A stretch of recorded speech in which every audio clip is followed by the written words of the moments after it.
Okay, you know, you got a weird deal when your bathroom is ringing. There's a phone in the bathroom. But look at this guy. He's going to town, man. Putting cement on the walls. I like that look. Let's just leave it gray.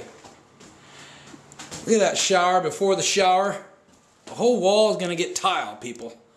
Like nothing you've ever seen. Because my tile guy, he's the best. The whole floor. This is the best way to do it. Don't put the cement board down. Nope. Float it level. Flat. The reason to float it is because there are low spots. And then these low spots, you know, if you put the board down, it's going to bend down and you get these big old gaps in there. And you end up having to put too much thin set. Okay, the tile's in at the floor. It's looking great. Little accent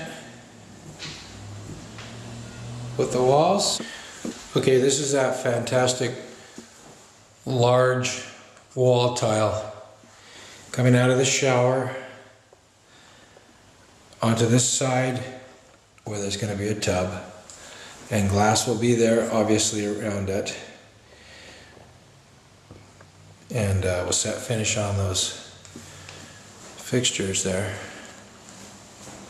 The bench, the stone is just great. It runs right into it, looks great. Very nice. Get the shower valve on there, but I don't know if it'll be on before I have the glass, so I want to take these videos.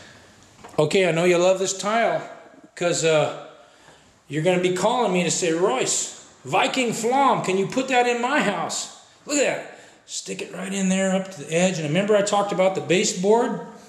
We went ahead and did it with wood because he liked that wood look. All right? Remember the toilet area?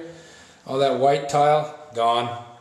Big baseboard, man. It covers a multitude of sins right there. So nice. And of course the wall, just magnificent. Outstanding. I told you, you've never seen anything like it before. You got the old glass going on here. Bingo, big door. Awesome. Just a gorgeous looking, it looks like marble. Place your bets. Is it marble? Come on, people. Drop some money. Let's do it. The edge of that porcelain right there. Nice bench. Okay, so that's the end of the tile project.